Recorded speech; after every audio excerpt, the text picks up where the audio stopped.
Hello, this is Travel Tracker training for Berkeley County Schools trip submitters. When you log into the Travel Tracker, you will want to navigate to the main tab. It may be selected for you, like you see in the example here. When you click on the main tab, it will default you to your trip request. So over here on the left, you see your trip request. And then you'll see a list of any trips that you have submitted. Notice that you can sort your trip list by pickup date, trip number, etc. It's going to come by pickup date by default, which will put the trip that's going out next at the top of the list. By trip number, we'll list them numerically. By date submitted is also a helpful way to sort, because if you have a lot of trips in your list and you submit one and don't remember what the trip number was assigned, then you could always put the sort date submitted. The most recent trip that you submitted will be at the top, and so it makes it easy for you to find. Also notice that you're looking at trips from this day forward. If you need to see trips in the past, you would simply click the All Trips button, and that would show you trips from the past. Now, on your main tab, you do have several menu options. Notice that you do have a end user guide, so be sure that you take a look at this. The end user guide is going to provide you with many of the features that are available to you as an end user, someone who submits trip requests, and you can scroll through this document and see step-by-step instructions and screenshots of everything that's available as an end user. Now, your district may not be utilizing all of the features that is offered, but the ones that are available to you, you can read about and learn more about.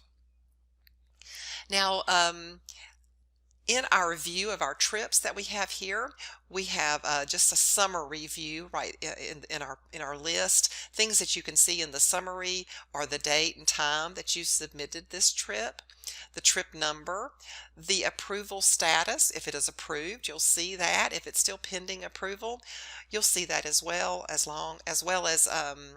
the email address of the person whose approval you're waiting on. You'll see the date and the time of the trip, the type of trip. This is a field trip, whether or not it's co-curricular or extracurricular, and the destination. If it is an athletic trip, you would also see the team that's traveling, as well as the destination, and also any funding information. And then you'll also see the type of vehicle that you have requested and how many of those vehicles. And if there is an assignment made of a vehicle and or a driver, that information will show up in the last column. Now remember that the travel tracker will notify you in an email when your trip has been approved. It will also notify you when an assignment has been made, so you don't have to keep checking back into the travel tracker to see that information. Although you can see it, you will be notified about that information. Now, if you would like to view your trip request, you can click anywhere on the trip information to open the request form. Now, when I open the request form, I'm going to be able to see all of the information that I have entered in. As I scroll through the request form, notice that very little of the information is editable by me. The reason for this is that this trip is approved, and so I'm not allowed to edit much of the information. If you do have something that you need to change about this particular trip, you want to contact transportation, and they can make those changes for you. There are a few buttons here at the bottom of the request form that I wanted to point out. One of those is an email. You can send an email from this trip request. So if you needed to communicate with someone in your district about this trip, you can send an email to them. You can make comments about this trip that will show up in the comments in the history. You can create a duplicate request. So if you're going to take this same trip except for on a different day and time, you can create a duplicate. If you needed to cancel the trip or to reschedule the trip, you would need to contact transportation to do that. And then you notice that there is a print button. So if for some reason you needed to print this trip request, you would also be able to use the print button. Now let's talk about how to submit a trip request. Again, over here on our left margin, we see several of our menu options. The first one of those is submit a request. So if you wanted to submit a trip request, you would simply click on that option, submit a request. Now, all of the trip request forms will unfold as you are filling them out. The first view that you have is this blue box, and it has a lot of very important information for you to review about what a co-curricular trip is and what an extracurricular trip is. It's very important that you understand the distinction between those two so that you can indicate that in the request so that your trip request goes to the correct flow of approvers. So be sure you read that box very carefully and understand the information that's in it. So we're going to need to first indicate the type of trip. I'm going to click on the drop down, and we're going to either be submitting an athletic trip request or a field trip request. If you are a coach or an athletic director taking a team somewhere, this is probably an athletic request. Otherwise, it's going to be a field trip. Then we need to decide, is it co-curricular or extracurricular? And again, be sure you refer to the box at the top of the form to select the correct type of field trip. Then we're going to choose our trip, leave and return, date and time, and you can pick the date by simply clicking on the little calendar here, the date picker. You can use the little arrow to choose a different month, or you can use the forward arrow to choose the month. Click on the date, and that will add in that date to your leave and return. If you're returning on a different day, if this is an overnight trip, for example, you would simply click on the date picker and the return and change that date to another day. The time that we're leaving, you can click on the clock and use the scroll through and find the time that you're planning to leave, or you can just click right in the box on the time and begin to type the time, and it will just bring up some of those options that start with that particular number. Answer the question, will this trip cover 90 or more miles one way? And the reason that you have to answer that question is that if it is, this is going to trigger another level of approval for you. So be sure you have an idea of about how far away the trip is. Once we answer that, notice another section of the form has displayed. In this box, we're going to indicate the activity or the reason for our travel. So you would just simply type in your reason. Next, we need to select our school, and it's important that you understand this legend. All of the schools have multiple locations, a co-location and an extracurricular location, co and ex. And some of the secondary schools have a BD or band location. And the reason that we have these three different distinctions for each school is that there are different approvers that need to be involved if it is a co-curricular or an extracurricular or a band trip. So when you are looking for your school or department, you can type in here and simply bring up the name of your school, and it'll start. It will, notice as you see it starts filling in and searching for your school. And notice here that we can see an Inwood Primary. There is a co and an X, and then the pre-K. Now, if you would rather, you can use the drop down and just search through the different locations here. Notice that all the elementary schools have just a co and an X, a co-curricular and extracurricular option. But then if we get up into the intermediate high schools, we see that that band option is also available to us. So be sure that you select the correct type of trip as well as your school. Now we're ready to enter in our destination. In the destination, if you see a little I, you can hover over that and it'll give you more information about that particular section. So if I hover over this, this is explaining to me that this is our main venue where we're going, and it's telling you that you are now able to type a keyword in the destination.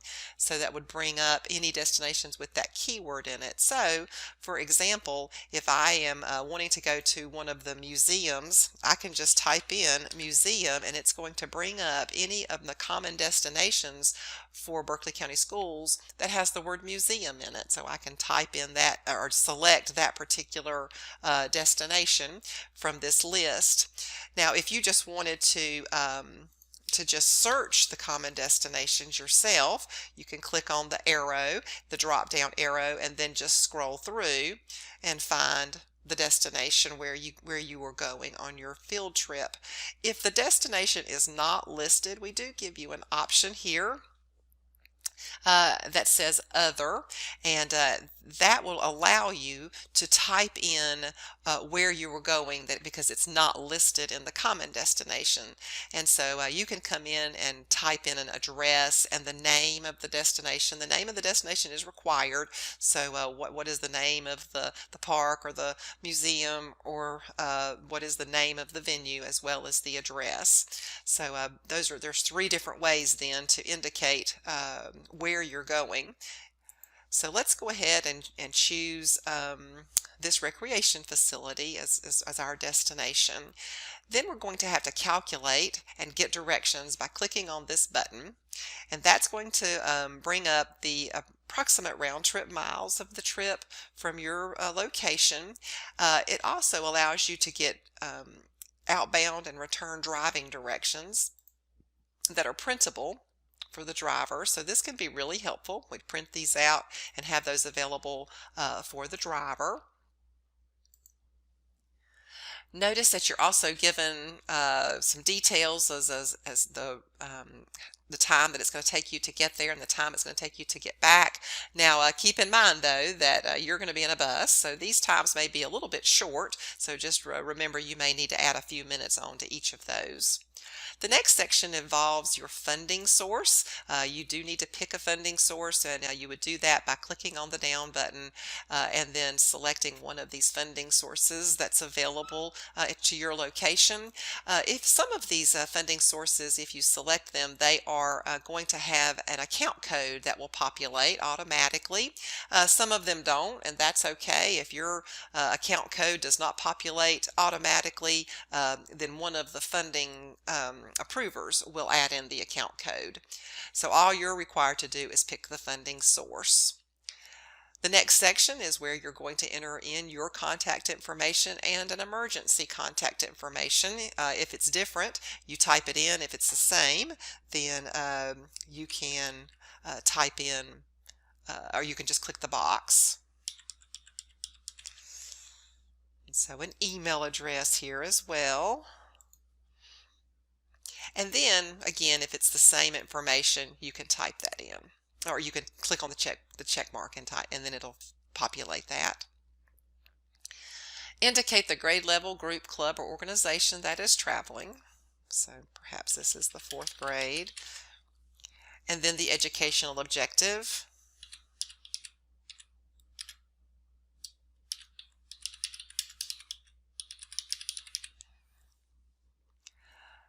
Indicate the number of individuals making the trip, how many adults and how many students are on this trip. The next question is asking you if the students will be away from school during lunch. If not, you would simply select no. If they are going to be away during lunch, the system gives you the option to indicate you're going to need packed lunches, and will notify Child Nutrition that you are asking for packed lunches. And there is a note to verify your meal count with the cafeteria manager. If you don't need packed lunches, then you'll indicate no here. The system is still going to notify Child Nutrition that a certain number of students are going to be away so that they don't prepare as much food. Now our chaperone information section follows this, and you just need to fill in this information as it applies to your particular trip. If chaperones are required, if you have some that need to be approved, indicating when they will be approved, and then also your college and career ready standards that are related to the field trip if applicable.